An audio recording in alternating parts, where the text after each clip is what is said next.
Shalom, c'est votre frère Dawad. Aux Bantous dispersés aux quatre coins de la terre, ainsi qu'aux étrangers africains et européens, Shabbat Shalom. Alors, cette vidéo, ou bien ces vidéos, parce que je pense que je vais le faire plutôt en deux parties, c'est un résumé de la vidéo du Shabbat passé. J'étais en France avec les frères le Shabbat passé, et donc nous avons fait une vidéo d'environ 3 heures. Malheureusement, je l'ai enregistrée sans son. C'est pour cela que je ne l'ai pas produite sur la chaîne, parce que j'essaie de faire des manipulations pour essayer d'isoler le son, mais ça n'a pas fonctionné. Et donc la seule solution que j'ai trouvée pour refaire la vidéo, c'est de faire un résumé. Bien entendu, l'interaction sera différente parce que je suis seul et les frères ne sont pas là. Mais je vais essayer d'être le plus proche possible de ce qu'on a fait le Shabbat passé. J'espère que l'esprit de Yah va m'accorder cette faveur d'être le plus proche possible. Alors vous voyez derrière moi, le décor est en train de changer. Oui, voilà pourquoi j'ai commencé cette vidéo par un son de chauffard. Parce que c'est le dernier Shabbat que nous passons dans cette maison. Nous quittons cette maison. Voilà, je ferme la parenthèse. Donc, s'il fallait donner un titre à cette vidéo, ce serait « La culture bantoue, c'est quoi ?» La culture bantou, c'est quoi exactement? Alors, nous parlons des bantous. Nous disons que nous sommes bantous. Nous disons qu'il y a une culture bantou. Mais voici ce que j'ai constaté dans les contacts différents avec les frères et les sœurs. Que beaucoup ne savent pas c'est quoi réellement la culture bantou. Certains aussi vivent la culture bantou sans le savoir. D'autres encore ne savent pas que la culture bantou est en fait, c'est la Torah, c'est la culture biblique. Donc c'est basé sur la loi et les prophètes. D'autres encore ne savent pas c'est quoi un bantou. C'est ce que nous allons voir aujourd'hui. Mais avant cela, j'aimerais présenter la dernière acquisition, c'est voilà, la Bible version Martin, 1744. Je l'ai enfin. Donc je vous encourage à acquérir cette Bible Martin, version 1744. Vous voyez, c'est un grand exemplaire et c'est écrit en grandes lettres. Celle-ci, je l'ai achetée la semaine passée en France au prix de 44,50 €. La Bible Martin. Ceux qui peuvent l'avoir, eh bien, procurez-vous-en une. Et nous continuons toujours dans notre acquisition de Bible pour nous aider à mieux comprendre les Écritures. Et la prochaine acquisition, je pense, ça sera la Shem Tov en hébreu et anglais. Voilà. La culture bantou. C'est quoi exactement? Pourquoi, actuellement, que cela soit dans la dispersion aux quatre coins de la terre, ou pour les frères qui sont encore sur la terre de chaleur, communément appelée Afrique, pourquoi la culture bantou n'est pas manifeste dans nos vies? Très simple. Nous allons commencer, et je vais lire Jérémie 17,4. Jérémie l'avait prophétisé, donc Jérémie 17,4, je lis. Le verset 4, Jérémie dit ceci. Et toi, et ceux qui sont avec toi, vous laisserez vacant l'héritage que je t'avais donné. Et je ferai que tu seras asservi à tes ennemis dans un pays que tu ne connais point, parce que vous avez allumé le feu en ma colère, et il brûlera à toujours. Et dans d'autres versions, on dit, tu as abandonné ton héritage ou bien tu vas discontinuer de ton héritage. Ça veut dire quoi? l'héritage est transmis des pères vers les fils de génération en génération. Donc quand Jérémie nous dit que nous allons discontinuer de notre héritage, ça veut dire qu'il n'y aura plus ce fil conducteur, il n'y aura plus la passation de l'héritage culturel des pères vers les fils. Il y aura une cessation. Et donc les fils ne sauront pas comment étaient les pères. Les fils ne connaîtront pas leur origine. C'est ça que Jérémie nous dit. Il y aura une discontinuité entre le lien filial qu'il y avait entre les pères et les fils. Les pères ne vont pas raconter aux fils comment était leur père, et ainsi de suite. Donc il y aura une rupture. C'est ça que Jérémie nous donne. Et quand on observe les Bantous actuellement, on constate effectivement qu'il y a une rupture.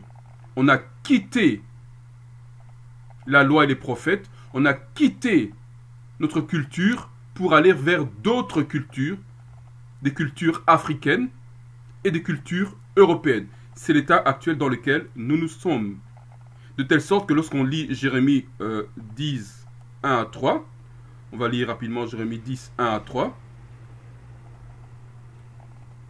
qui nous dit ceci. La maison d'Israël, bien de Yasharala, les Ban Yasharala, écoutez la parole que Yah Allah a prononcée sur vous. Ainsi dit Yah Allah, n'apprenez point, au verset 2, les façons de faire des nations. N'apprenez point les façons de faire des nations, donc des étrangers. Et ne soyez point épouvantés des signes des cieux, sous ombre que les nations en sont épouvantées. Au verset 3, car les statuts des peuples ne sont que vanité, parce qu'on coupe du bois de la forêt pour le mettre en œuvre avec la hache. Qu'est-ce que Jérémie nous dit ici? N'apprenez pas la façon de faire des nations. Ne faites pas comme les nations. Soyez différentes des nations. N'épousez pas leurs coutumes, les coutumes des nations. Elles sont différentes des nôtres. Chaque nation a ses coutumes. Les Européens ont leurs coutumes, les Africains ont leurs coutumes, et nous, les Bantous, les Ban Yashara, nous avons également nos coutumes. Et ici, lorsqu'on lit au verset plus bas, on verra qu'il parle de Noël. On voit que Noël, ce n'est pas un concept actuel. Ça existait depuis très longtemps. Et ça vient des Africains. Et nous sommes d'ailleurs dans la période où on va retrouver beaucoup de frères bantous dans Noël, dans toutes ces fêtes étrangères qui n'ont absolument rien à voir avec nous. N'apprenez pas les façons de faire des étrangers. C'est ce que on nous indique. Jérémie nous dit dans cette introduction à notre culture. Ésaïe a dit une chose intéressante. Ésaïe 1.3. Ésaïe 1.3. Et là, nous posons les bases de notre réflexion. Nous sommes toujours dans l'introduction. Ésaïe 1.3 nous dit ceci. Je lis. Le bœuf connaît son possesseur et l'âne la crèche de son maître, mais Israël, Ban Yasharala ou les Bantous, n'a point de connaissance. Mon peuple n'a point d'intelligence. L'âne, communément, est connu pour étant l'animal le plus, entre guillemets, bête, avec le moins de réflexion. Or, on nous dit que même l'âne connaît son maître, il sait à qui il appartient. On dit que Yasharala, les Ban Yasharala, les Bantous, ne savent pas qui ils sont, ils ne savent pas à qui ils appartiennent. Et on dit que le fait de ne pas savoir à qui on appartient, le fait de ne pas connaître qui on est, de ne pas connaître notre identité, on dit que c'est comparé à un manque d'intelligence. Ce que Ésaïe nous dit. À un manque d'intelligence. Osée a repris cela. Osée 4.6. Nous connaissons évidemment bien ce verset. Qu'est-ce que le prophète a dit? Il a dit ceci. Mon peuple est détruit à cause qu'il est sans science ou bien par manque de connaissance.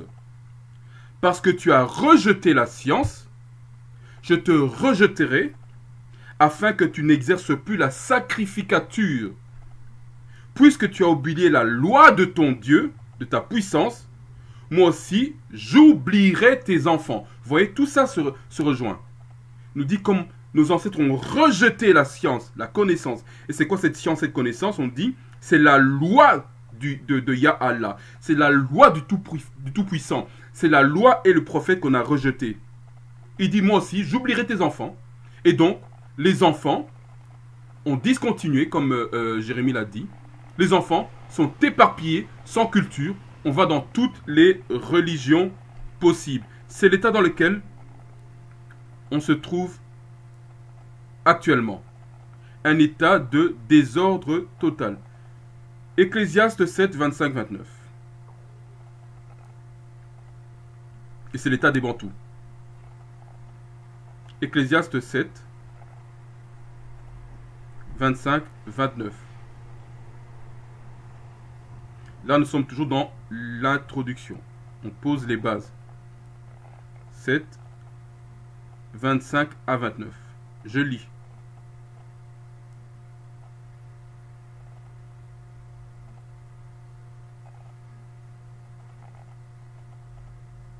Ça, c'est la partie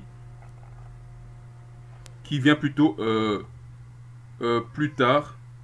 Donc, on va lire ça quand on arrivera à la femme. C'est plutôt plus tard. Et donc, certains s'interrogent sur le mot bantou. Beaucoup se posent la question, mais c'est quoi exactement un bantou? Ça veut dire quoi bantou? Eh bien, bantou, c'est le pluriel. Le singulier, c'est ntou. Donc on a le ba, qui veut dire lait, et ntou, qui veut dire tête. C'est dans une langue bantou. Donc le singulier, c'est mou, qui veut dire le, ou bien un, et tout, qui veut dire tête. Donc le mot tout veut dire simplement tête, leader, exemple, prince. Donc quand on dit que les Bantous, c'est qui?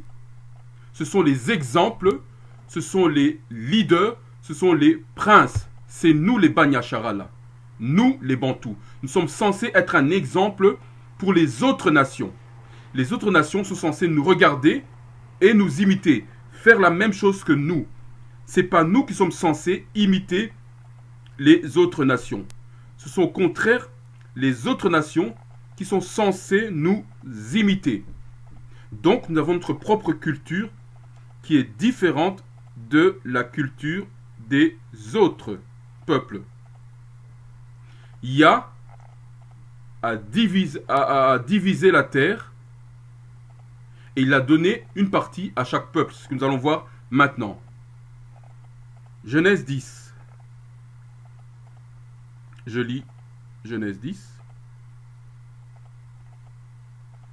Nous connaissons ce passage qui est appelé la table des nations. Au verset 1er, on dit: Or, ce sont ici les générations des enfants de Noé, Sem et Cam. De l'enfant de Noé plutôt, Sem, Cam et Japheth, auxquels naquirent des enfants après le déluge. Et nous dit au verset 32, au verset 31-32, ce sont là les enfants de Sem, selon, au verset 32, pardon, plutôt, telles sont les familles des enfants de Noé, selon leur lignée en leur nation. Et de ceux-là ont été divisées les nations sur la terre après le déluge. On nous dit quoi? Des 3 enfants de Noé, Sem, Cam et Japheth, toutes les personnes qui existent sur la surface de la terre viennent de ces 3 hommes. Ces 3 hommes ont donné naissance à des nations, à 3 nations différentes. Bien sûr, dans ces nations, il y a des sous-peuples, il y a des sous-nations, mais ce sont 3 grandes nations qu'on appelle les Bantous, qui viennent de Sem, les Européens qui viennent de Japheth, et les Africains qui viennent de Cam. On va voir certains versets.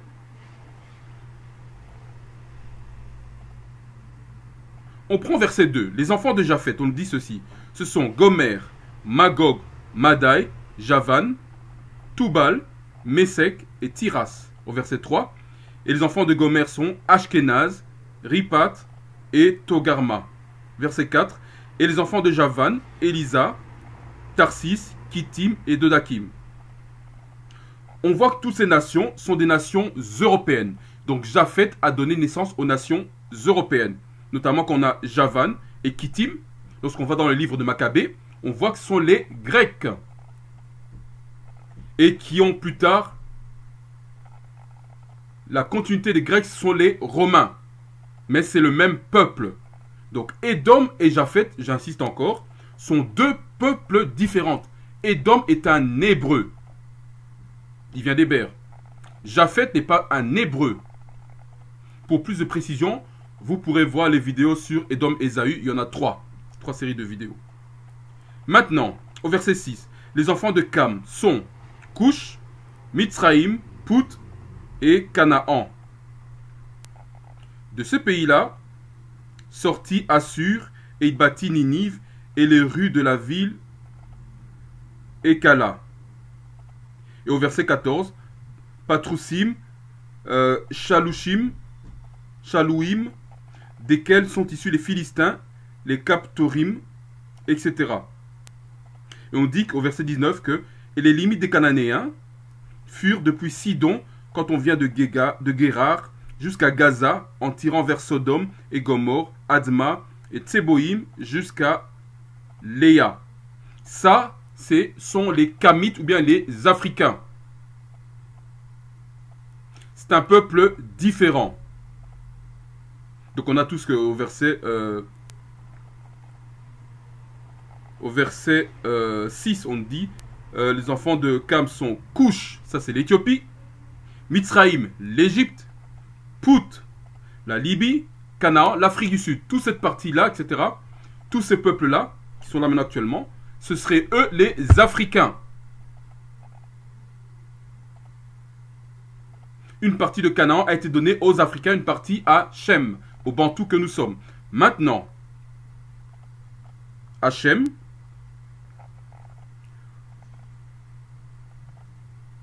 au verset 21, et il naquit des enfants à Sem, le père de tous les enfants d'Héber, et le frère de Japhet qui était le plus grand. Donc Shem a eu également des enfants, dont Héber est dans la lignée, ainsi que quand on descend Abraham et Isaac, Jacob, jusqu'à nous. Il nous dit au verset 30 que leur demeure donc de Shem était depuis Messa, quand on vient en Séphar, montagne d'Orient. Donc, qu'est-ce qu'on voit par là? Que aux 3 fils, donc aux 3 peuples, un territoire a été donné. Une nation, bon, bien sûr à l'époque, il n'y avait qu'une seule langue, mais une nation est caractérisée par un territoire, par des spécificités, par une langue, par une façon de s'habiller, par une façon de se comporter, ce qu'on appelle la culture. Donc, chaque nation a une culture propre. La culture africaine est différente de la culture européenne, c'est différent de la culture bantoue. Ne vous y méprenez pas. Les Africains et les Bantous sont différents, avec 2 cultures différentes et des pays différents. Alors, on va prendre Deutéronome 28, 64. Nous connaissons également bien ce passage. Deutéronome 28, 64. Il est dit ceci, au verset 64. Et Yahalla te dispersera parmi tous les peuples. Là, ce que Jérémie a dit qu'on aurait discontinué. Depuis un bout de la terre jusqu'à l'autre. Aux 4 coins de la terre, nous sommes dispersés. Vous trouvez des Bantous aux 4 coins de la terre, sur tous les continents. Et tu serviras là-bas d'autres puissances que ni toi, ni tes pères n'ont point connu ou bien n'avaient point connu. On retrouve des Bantous dans toutes sortes de religions. Et ici, il précise les 2 grandes religions, le bois et la pierre. Et nous savons que le bois représente le christianisme et la pierre représente l'islam. Donc on trouve les bantous, les banyashara dans toutes les religions possibles, dû à la dispersion et dû à l'oubli de notre héritage. On ne sait plus qui on est, ce que Esaïe nous a dit. Et donc on se retrouve dans tout et n'importe quoi. On a perdu notre culture. Maintenant, avec le réveil, nous retournons à notre culture, nous retrouvons notre identité. Exode 23 nous dit ceci. Exode 23, je lis. Tu n'auras point d'autre puissance devant ma face. Ça, c'est notre culture. Un bantou, moutou, banyashara, l'authentique, n'a pas d'autre puissance si ce n'est Ya. Nous n'avons pas de religion, pas de bois, pas de pierre, pas de philosophie. Notre seule puissance, c'est Ya Allah, le Créateur, le Tout-Puissant, celui qui a créé les cieux et la terre. C'est lui notre puissance. Voilà pourquoi nous disons, nous n'avons pas de religion. Et Banyashara la Bantou, c'est notre nationalité. Nous sommes une nation de prêtres et de princes. C'est ce que Kafa ou bien Pierre va nous dire. Et je lis rapidement 1 Pierre 2,9 qui nous le dit. 1 Pierre 2,9 nous dit ceci. Nous sommes toujours dans l'introduction. Mais vous êtes la race élue, la sacrificature royale, la nation sainte, le peuple acquis, afin que vous annonciez les vertus ou les bonnes choses de celui qui vous a appelé des ténèbres vers sa merveilleuse lumière. Qu'est-ce que Pierre nous dit? Nous sommes une race élue. Une race élue. Yah nous a choisis. Une sacrificature royale. Une nation de prêtres pour exercer la prêtrise devant lui. Avec la tribu de Lévi. Une nation sainte, ça veut dire Quadash mis à part. Yah nous a séparés pour que nous puissions le servir. Servir d'exemple pour les autres nations. Un peuple acquis. Il nous a acquis, choisi, pris par préférence. Afin que nous soyons un exemple, que nous annoncions les vertus. Soyons un exemple pour ceux qui veulent se rapprocher de lui. Pour les autres peuples et sous-peuples.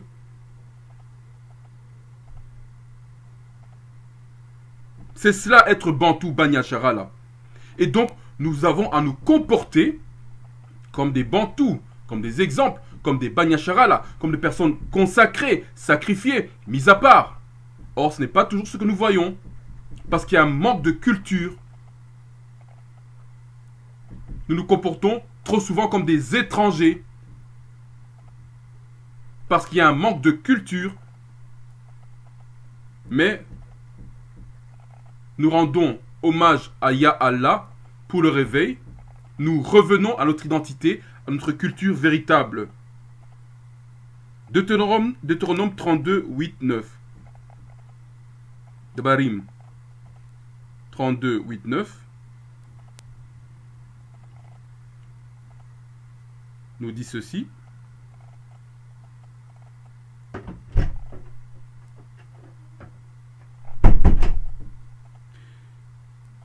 Quand le souverain partageait les nations, quand il séparait les enfants des hommes les uns des autres, il établit les bornes des peuples selon le nombre des enfants d'Israël. Ici, qu'est-ce qu'on voit? Que le Tout-Puissant a séparé les nations. La séparation n'est pas une mauvaise chose. Quand nous disons que nous devons être séparés des nations, c'est pour ne pas faire comme eux. C'est pour nous retrouver entre nous, pour respecter les instructions, pour ne pas être influencés par les autres nations. La séparation n'est pas une mauvaise chose. C'est une très bonne chose. Yah avait séparé, il avait dressé des bornes en fonction des Bantous, des Banyashara là. Donc on voit que Ya fait tout en fonction de nous, les Bantous, les Banyashara là. Puisqu'il nous a choisi pour être un modèle. Il écrit au verset 9, car la portion de Ya Allah, c'est son peuple. Et Yaquab, ou bien Jacob, est le lot de son héritage. Il nous a choisi, nous, les Bantous, les Banyashara là, pour être son peuple, l'exemple. Et nous hériterons, nous serons co-héritiers avec le Messie. Nous sommes le lot de son héritage. Et donc c'est étrange quand on retrouve un Bantou dans une culture qui n'est pas la sienne. Alors qu'il a été choisi, il est membre de la nation choisie pour être l'exemple, pour être le modèle. Ce sont au contraire les autres qui doivent imiter. Mais pour ça, nous devons naturellement être l'exemple, ce qui n'est pas toujours le cas. Alors, définition du mot culture. Qu'est-ce que la culture? J'ai pris basiquement dans le dictionnaire Larousse, définition du mot culture. On me dit ceci. Qu'est-ce que la culture? C'est l'ensemble des phénomènes matériels et idéologiques qui caractérisent un groupe ethnique ou une nation, une civilisation, par opposition à un autre groupe ou à une autre nation. Je reprends la définition. C'est l'ensemble des phénomènes matériels et idéologiques qui caractérisent un groupe ethnique ou une nation, une civilisation, par opposition à un autre groupe ou à une autre nation. Donc, c'est quoi? C'est la façon de se comporter d'une tribu ou bien d'une nation, d'un ensemble de tribus. Notamment, nous, on a les 12 tribus, c'est une nation. La façon de se comporter, de faire. On prend une autre définition. Dans un groupe social, c'est l'ensemble des signes caractéristiques du comportement de quelqu'un. On prend l'exemple, le langage, les gestes, les vêtements, etc. Qui les différencie de quelqu'un appartenant à un autre groupe. C'est l'ensemble des traditions technologiques et artistiques caractérisant tel ou tel autre groupe. Donc la question qu'on peut se poser ici, par rapport à la définition du mot culture, est-ce que dans ma façon de parler, dans ma façon de faire, de me comporter, les gestes, dans mes vêtements, etc., est-ce que on parvient à voir que je suis un Bantou, un Moutou? Question intéressante, n'est-ce pas? Là, vous me voyez, quand vous me voyez, si je sors comme ça, dehors, vous verrez que non, lui, il est différent. C'est pas un Européen. J'arbore ma tenue, ma tazapaf, ma mitre. J'arbore ma tunique qui cache mes formes. Parce que j'ai mon pantalon, en fait, qui est juste un caleçon. Le pantalon, c'est un caleçon pour homme comme pour femme. J'ai ma toge qui cache mes formes. Pas ma toge, ma tunique qui cache mes formes. J'ai ici, vous voyez, des franges. Et je les liserai takalakt. Donc là, je peux dire, je représente la culture bantou au niveau des vêtements. Check, c'est bon. Maintenant, ma façon de faire, de me comporter. Est-ce que je représente ma culture bantou dans mes relations avec mes frères, avec mes sœurs, avec le monde extérieur? Est-ce que je représente ma culture bantou? Est-ce que eux, ils voient qu'il y a une différence entre eux et moi? C'est ce que nous allons voir. Comment un homme moutou se comporte, comment une femme moutou se comporte, comment un jeune moutou se comporte, comment une personne, un ancien plus âgé moutou devrait se comporter. Parce que notre désir, c'est quoi? C'est de représenter la culture moutou. Est-ce que quand je mange, est-ce que je mange comme un moutou? Est-ce que je respecte la loi alimentaire? Nous ne verrons pas la nourriture aujourd'hui. Il y a déjà des vidéos là-dessus. Est-ce que je mange le porc, dinde, poulet, crevettes, toutes ces choses-là? Est-ce que je mange ça?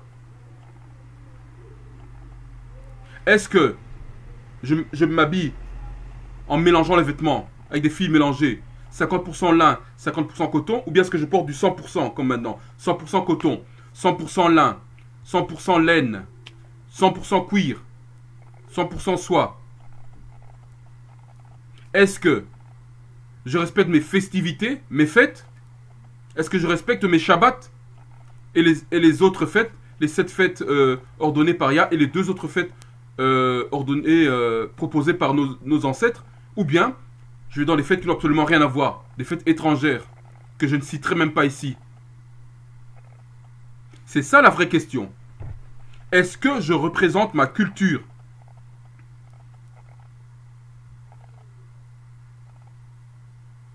La culture Moutou est axée sur trois points cruciaux.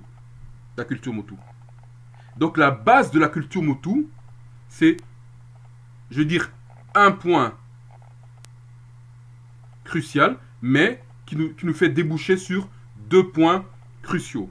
Bien sûr, nous savons que la culture Moutou est basée sur la loi et les prophètes. Parce que c'est Yah qui nous a transmis cette culture, cette façon de faire, par la loi, par Macha, et par les prophètes. Ça, nous le savons. Nous allons lire Psaume 147, 19 et 20 comme base. Nous connaissons bien ce verset. Psaume 147, 19 et 20.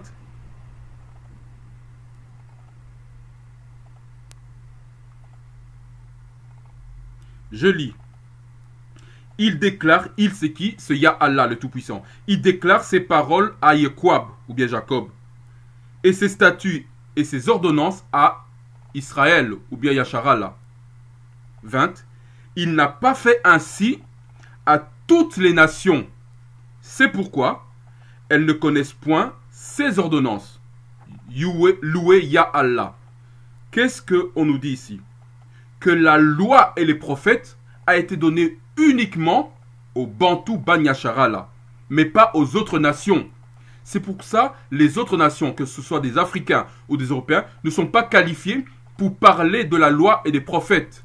C'est pour ça c'est une abomination pour toi, mon frère, ma soeur, de te faire enseigner ou encadrer spirituellement par un Africain ou un Européen. Il n'a pas le mandat. Seul un homme Moutou qui a plus de 30 ans peut t'encadrer spirituellement ou bien peut t'enseigner. Seul un homme Moutou qui a plus de 30 ans peut le faire. C'est ça. Parce que la loi nous a été donnée à nos ancêtres. Et dans la loi, il y a la culture. Donc c'est la base de notre culture, c'est quoi? C'est la loi et les prophètes. En dehors de la loi et les prophètes, il n'y a pas de culture Moutou. La loi et les prophètes, c'est la culture Moutou même. La Torah, donc, c'est la culture Moutou. Et donc, la loi et les prophètes nous donnent 2 points cruciaux sur lesquels toute la culture, notre culture, est basée. Alors, prenons le Siracide. C'est dans les Apocryphes ou bien l'Ecclésiastique. Siracide 25.1. Siracide 25.1, ou bien Ecclésiastique.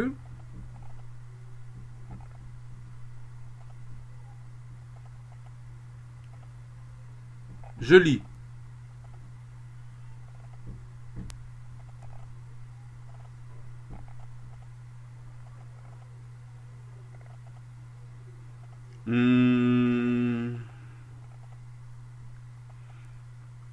Non, je vais plutôt prendre une autre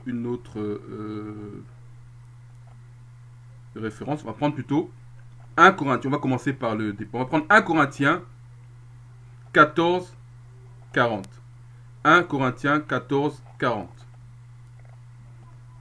1 Corinthiens 14, 40. Ça, c'est le premier axe, ou bien le premier point crucial plutôt, je veux dire, le premier point crucial sur lequel la culture Moutou est basée. 1 Corinthiens 14, 40. Je lis ceci.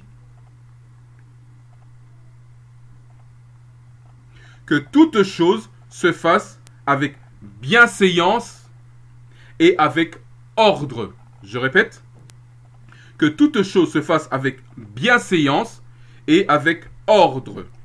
Premier point crucial de la culture Moutou. C'est l'ordre. La culture Moutou est basée sur l'ordre. C'est quoi l'ordre? L'ordre, c'est quoi? C'est que chaque personne fonctionne dans le cadre de sa fonction. Ce qui veut dire quoi? Que l'homme fonctionne dans le cadre de sa fonction. La femme fonctionne dans le cadre de sa fonction. Le jeune fonctionne dans le cadre de sa fonction. L'ancien fonctionne dans le cadre de sa fonction. Tout est basé sur l'ordre dans la culture Moutou. Donc, quand vous verrez quelque part un désordre par rapport aux Écritures, ce n'est pas la culture Moutou. Quand vous retrouvez des femmes en train de faire ce que devraient faire des hommes, ce n'est pas la culture Moutou. Quand vous retrouvez des hommes en train de faire ce que les femmes devraient faire, ce n'est pas la culture Moutou. Quand vous retrouvez des jeunes qui ne font pas ce qu'ils sont censés faire, ce n'est pas la culture Moutou. Quand vous retrouvez les anciens qui ne font pas ce qu'ils devraient faire, ce n'est pas non plus la culture Moutou. Pourquoi? Parce que la culture Moutou, elle est basée sur l'ordre. Uniquement sur l'ordre. Précisément sur l'ordre. Et c'est le premier point crucial. L'ordre, l'ordre, l'ordre. Un autre point crucial sur laquelle la culture Moutou est basée, c'est sur la parole. La parole. Matthieu 5, 37. Matthieu 5, 37.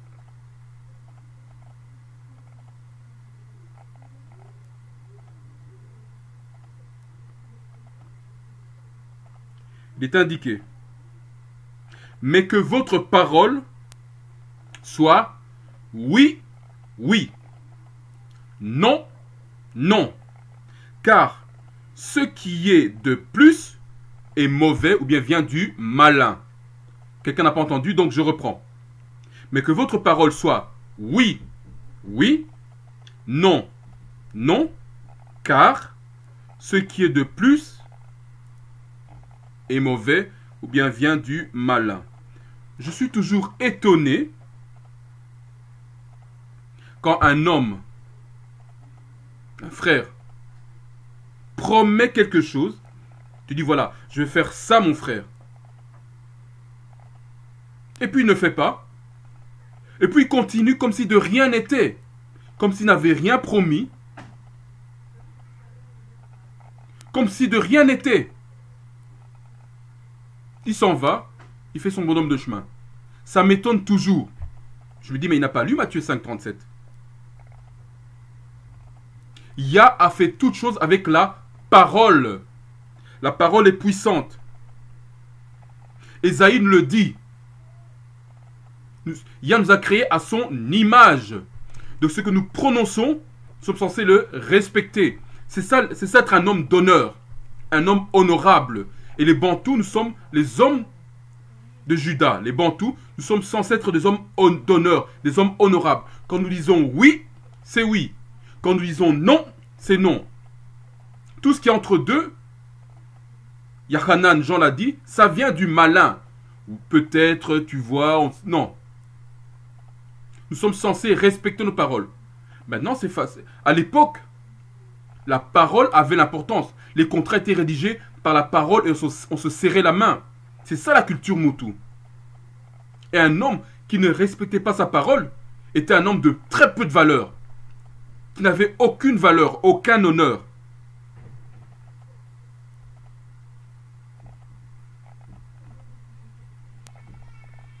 La parole est très importante.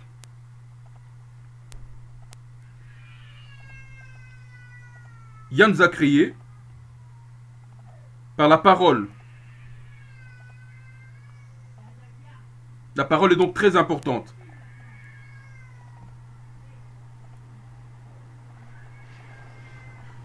Proverbe 16, 23 nous dit ceci. Le cœur sage conduit prudemment sa bouche et ajoute doctrine sur ses lèvres. Le cœur sage conduit prudemment sa bouche et ajoute doctrine sur ses lèvres. La parole est importante. Et nous, les Bantous, les Banyasharala, nous prononçons la parole de la loi et des prophètes. C'est ce que Proverbe vient nous dire.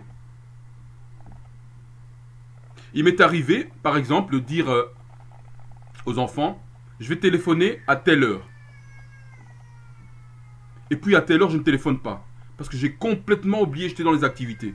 Quand je me rappelle, je dis, mince, qu'est-ce que j'ai fait? Puis je téléphone aux enfants, je dis, voilà les enfants, écoutez, j'avais promis de téléphoner à telle heure, je ne l'ai pas fait, je suis désolé. Est-ce que vous me pardonnez? Puis ils me disent, oui papa, il n'y a pas de souci, on te pardonne, on sait que tu respectes ta parole, si tu ne l'as pas fait, c'est qu'il y avait une raison valable, tu es pardonné. Et comme ils me pardonnent, j'ai la paix et on va de l'avant. Il ne s'agit pas de faire, oui mais ce sont des enfants, de toute façon je suis le père, ils vont comprendre et on continue. Non, j'ai promis quelque chose que je n'ai pas respecté, je dois corriger, je dois demander pardon et je dois me justifier devant les enfants, même s'ils sont mes enfants. C'est comme ça l'honneur. Il y a des frères qui pensent qu'ils peuvent juste promettre des choses et puis ne pas se justifier, ne pas réaliser et ils ne se justifient pas et ils continuent leur chemin. Ce n'est pas ça l'homme moutou. C'est pas ça la culture moutou. Dans la culture moutou, l'ordre et la parole sont très importants, sont des points cruciaux. C'est très très très important. Je pense que nous allons nous arrêter ici pour l'introduction, car nous avons fini l'introduction. Donc je vais résumer qui sera la première partie. Elle sera certainement en 3 parties cette vidéo. Je ferai la deuxième partie tout à l'heure. Et le 5 janvier, le Shabbat du 5 janvier, du dimanche 5 janvier, nous continuerons la dernière partie, donc la 3e partie, avec les frères en France. Donc je résume cette première partie qui est en fait l'introduction. Nous avons vu que les Bantous, nous étions dispersés aux 4 coins de la terre et nous avons discontinué de notre héritage. Et donc nous ne savons plus qui nous sommes. Parce que nous ne savons plus qui nous sommes, il n'y a pas eu une passation de la culture des pères vers les fils. Nous sommes retrouvés dans toutes sortes de religions, dans toutes sortes de traditions étrangères, européennes, africaines, dans toutes sortes de philosophies. Nous avons vu c'était quoi la culture, nous avons défini la culture, nous avons vu qu'il y a séparé les différentes nations, chaque nation avait son territoire, donc sa culture, sa façon de faire. Nous avons vu c'était quoi la culture. Ça regroupe un ensemble de choses, notamment la façon de faire, la nourriture, les fêtes, les vêtements, la façon de réagir. Puis nous avons terminé en disant que la culture moutou, eh bien, elle est basée sur la loi et les prophètes. Car Yah nous a donné la loi et les prophètes. Et notamment, il y a 2 points cruciaux. L'ordre et la parole. L'importance de respecter la fonction pour laquelle nous avons été créés. Et puis la parole, l'importance d'accomplir ce que l'on dit. C'est ça le fait d'être honorable. Nous avons également dit c'est quoi un moutou? C'est quelqu'un qui est censé être l'exemple. Les Bantous, c'est la nation que Yah a choisie pour être un exemple. Les dirigeants, les princes, mis à part pour servir d'exemple, pour annoncer les Écritures, pour les pratiquer, afin que les nations étrangères, européennes, africaines, qui veulent les accomplir, peuvent venir vers nous, nous demander comment faire, et nous leur servirons d'exemple. Voilà, c'était pour cette introduction, et nous nous retrouvons dans la deuxième partie. À tout à l'heure. Shalom, shalom.